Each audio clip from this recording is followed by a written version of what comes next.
We've just finished a weekend with Abby Lath, who's a lovely singer and a wonderful teacher, and Rose, my daughter, and myself as tutors.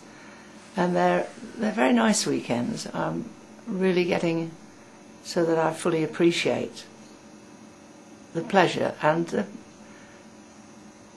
I don't know what the word is really, but people seem to get a lot out of them. And singing is a very personal thing. It's something that is very private, but yet public for people. People want to sing, and I've sung all my life, so it's not a.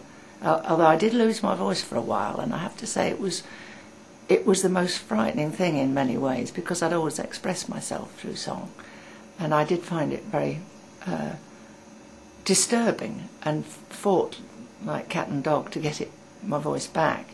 I half thought it was life telling me to stop singing, but then I decided it wasn't. So I hammered it until it came back, and so I know what it means to people to not sing. And we've decided that we think it's somewhere between 9 and 12 that most people are told that they can't sing, or that they can't be in the choir. They're thrown out of the choir. They can't sing.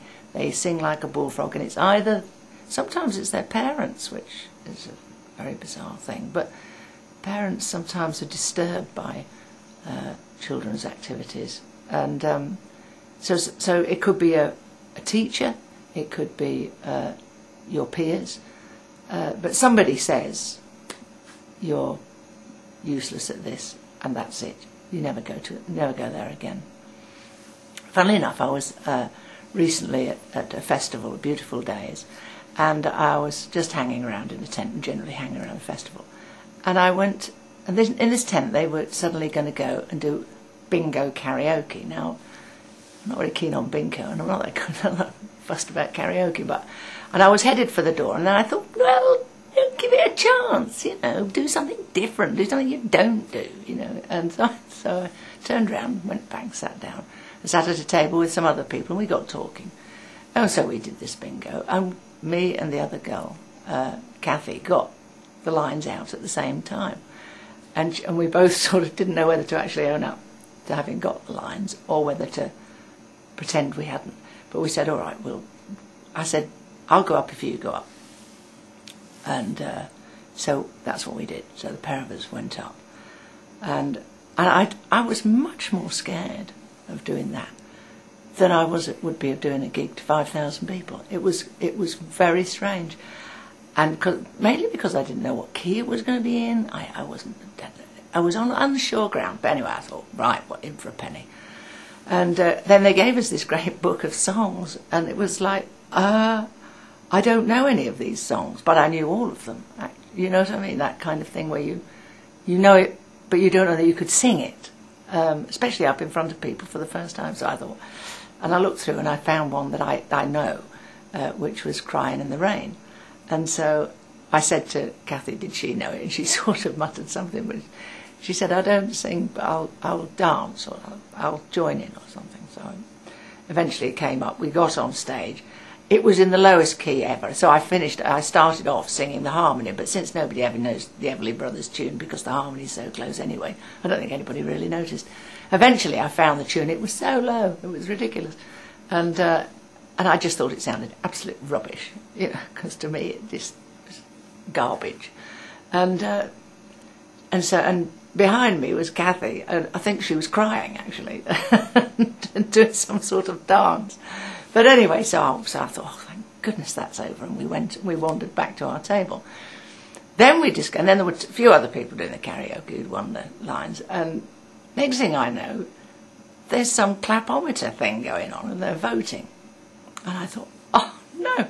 The last time this happened to me was when I was 8 years old, at the Dominion Theatre, which was the Saturday morning cinema, as it were, but it was matinee for us, afternoon, where you went to see nonsense, Flash Gordon, and what else was on? Oh, the Three Stooges, all sorts of, and cartoons. It's the only time we saw cartoons. You saw maybe 2 cartoons a week, and now the kids sort of go, oh, I like this cartoon. They know all of the cartoons. They were all magical to us because we only saw them once a week. Anyway, so but before the cinema, before the film started, we would have a competition. And this competition involved you getting up and singing, and the host, who was rather like Wilfred Pickles kind of character, would walk along, put his hand over the different people's heads that had performed, and you were either supposed to clap loudly or softly, but being kids, you either cheered or booed. And I used to sing, I'm a bow-legged chicken, I'm an up-kneed hen, the Tennessee wigwalk it was. And when I sang this, I always used to win, and they always used to cheer. I don't know why I ever got up, I don't know where the song came from, but that's what I did. And I always used to win. As long as the boy who sang Lady of Spain didn't get up, I'd get up. Anyway, but it was the last time I'd ever been in a situation where it was on a vote in that way.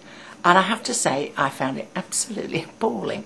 And I would never do that. And I would never want anybody else to do it. I think it's a very negative thing, because there's only one wins and the others haven't won and have lost or something. But I remember, I know now, that if they'd booed at that point in my life, that would have been the end of my singing. I would never have sung after that. And so it was a very pointed thing to come against that voting system again. And that's where it links back into the courses, that a lot of people, I think they'd got on that stage and they'd been booed. And it's those little moments in your life on which it all pivots. It's so fine. You can be turned off a path so easily with the smallest comment. And we never know when we're making that comment to someone that has directed them off the path that they may have chosen.